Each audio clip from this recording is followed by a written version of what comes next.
नमस्कार। और इस खास एक्सप्लेनर में आपका स्वागत है। सीधे मुद्दे पर आते हैं। आज हम उन टॉप 7 जीएसटी गलतियों का डिकोड करने वाले हैं जो एकदम चुपचाप किसी भी अच्छे खासे बिजनेस को सरकारी स्क्रूटनी के रडार पर ला देती हैं। ये कोई बड़ी धोखाधड़ी नहीं है, बल्कि अनजाने में होने वाली वो छोटी छोटी चूक हैं जो एक बहुत बड़े खतरे का रूप ले सकती हैं। चलिए शुरू करते हैं। जरा कल्पना कीजिए, सुबह सुबह ईमेल खोला और स्क्रीन पर अचानक ये फ्लैश हुआ, जीएसटी डिपार्टमेंट से नोटिस। सच कहूं तो ये एक ऐसा पल है जो किसी भी बिजनेस ओनर के पसीने छुड़ा सकता है। दिमाग में हजार सवाल घूमने लगते हैं कि भाई आखिर गलत क्या हुआ। लेकिन पता है सबसे हैरान करने वाली बात क्या है? इनमें से ज्यादातर नोटिस किसी टैक्स चोरी के लिए नहीं आते।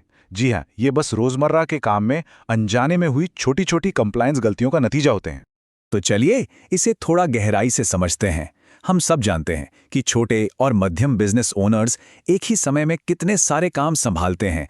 ग्राहकों से डील करना, स्टाफ को मैनेज करना, फंसी हुई पेमेंट्स के पीछे भागना। इन सब के बीच जीएसटी फाइलिंग बस महीने के अंत में निपटाए जाने वाले एक उबाऊ काम की तरह रह जाती है। इसे एक क्रिटिकल सिस्टम मानने के बजाय बस कैसे भी करके जल्दबाजी में पूरा करने की कोशिश होती है। और यहीं से शुरू होती है असली परेशानी। इसे एक असली केस स्टडी से समझते हैं।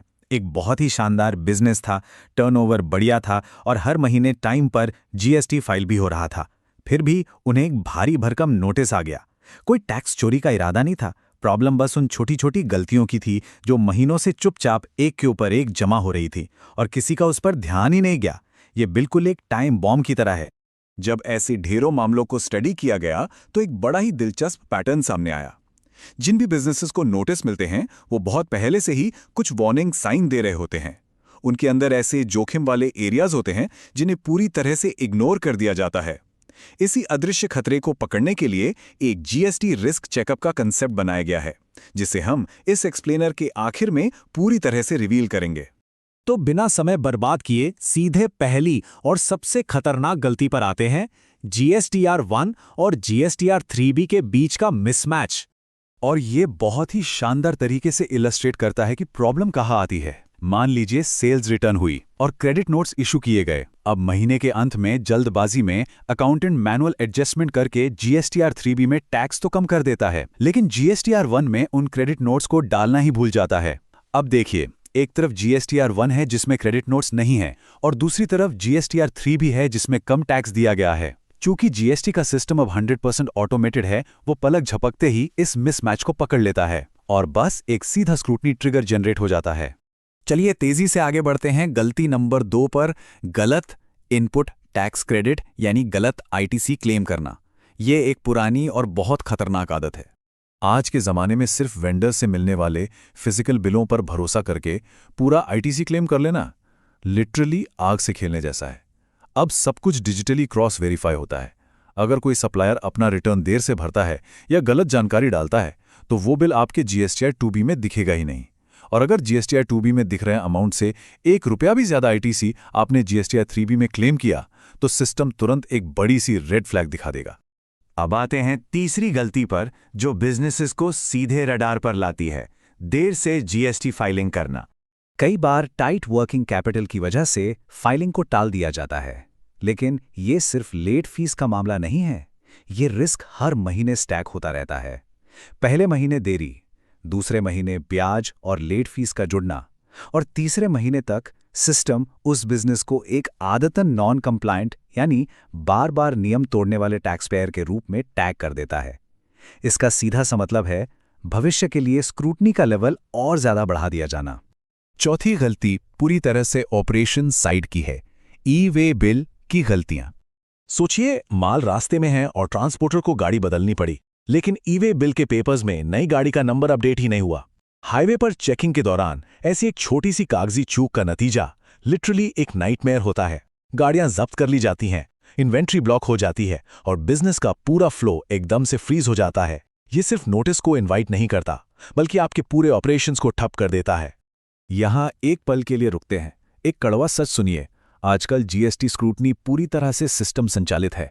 अगर किसी को लगता है कि पोर्टल पर रिटर्न सक्सेसफुली सबमिट हो गया मतलब बिजनेस सेफ है, तो ये बहुत बड़ी गलतफहमी है। इंसान नहीं बल्कि एडवांस्ड एआई और एल्गोरिदम दिन रात डेटा स्कैन कर रहे हैं। वे उन चीजों को पकड़ लेते हैं जो आम आंखों से छिप जाती हैं। पांचवी गलती बहुत बहुत कॉमन है, खासकर प्रोप्राइटरशिप्स में। व्यक्तिगत और बिजनेस के खर्चों को एक में मिला देना। कंपनी के अकाउंट से परिवार की शॉपिंग हो रही है या पर्सनल वेकेशन की टिकट्स बुक हो रही हैं, और मजे की बात यह है कि उसका आईटीसी भी क्लेम किया जा रहा है।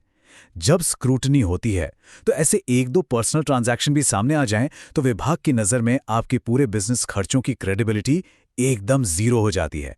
आगे बढ़ते हैं छठी गलती की तरफ, जीएसटी रिकंसिलिएशन का ना होना या आधा अधूरा होना। अब यहाँ जो बात सबसे दिलचस्प है वो ये है कि ये सारा डेटा आपस में बात कैसे करता है।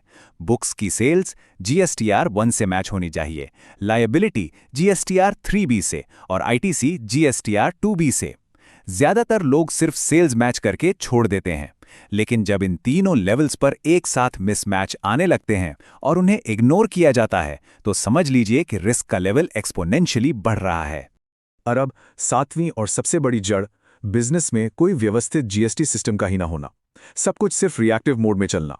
बिना सिस्टम के कंप्लायंस पूरी तरह से एक रिएक्टिव ट्रैप बन जाता है। मतलब जब लास्ट डेट आएगी तब देखेंगे। कोई ये चेक नहीं करता कि वेंडर कंप्लायंट है या नहीं, आईटीसी रिस्क्स क्या हैं या रिकंसिलिएशन में कितने बड़े गैप छूट गए हैं। इस केस में छोटी गलतियां तब तक चुपचाप बड़ी होती रहती हैं जब तक कि आखिरकार दरवाजे पर नोटिस ना आ जाए। तो यहां सबसे क्रूशियल पॉइंट समझने वाला यह है कि जीएसटी नोटिस कभी भी रातों रात हुई किसी एक बड़ी गलती से नहीं आता। बिल्कुल नहीं। वो इसलिए आते हैं क्योंकि कई महीनों के वो छोटे छोटे इग्नोर किए गए रिस्क्स और गैप्स चुपचाप एक साथ मिलते रहते हैं और एक बड़ा डेटा मिसमैच बना देते हैं। और इसी जगह पे एंट्री होती है हमारे अल्टीमेट सोल्यूशन की, जीएसटी रिस्क चेकअप। ये एक प्रीमियम स्ट्रक्चर्ड कंप्लायंस रिव्यू है।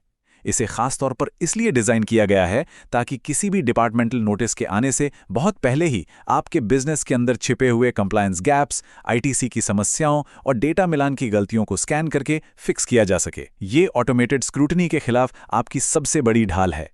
और सुनिए, इसमें महीनों नहीं लगते, सिर्फ 2 मिनट। जी हाँ, मुश्किल से 2 मिनट का समय लगता है इस रिस्क स्कोर को कैलकुलेट करने में, जो उन कंप्लायंस डेंजर्स को सामने ला सकता है जिनके बारे में शायद कभी सोचा भी ना गया हो। तो इस एक्सप्लेनर को हम एक बहुत ही जरूरी सवाल के साथ खत्म करेंगे। जरा सोचिए, क्या बिजनेस वाकई में चारों तरफ से प्रोटेक्टेड है या फिर बस हर महीने आंख बंद करके रिटर्न फाइल करने की टिक मार्क एक्सरसाइज हो रही है? याद रखिए, कंप्लायंस सिर्फ कागजी खानापूर्ति नहीं है, ये आपके बिजनेस को बचाने का सबसे मजबूत तरीका है। उम्मीद है ये विश्लेषण आपके लिए एकदम क्लियर और आई ओपनिंग रहा होगा। हमारे साथ जुड़ने के लिए बहुत बहुत धन्यवाद।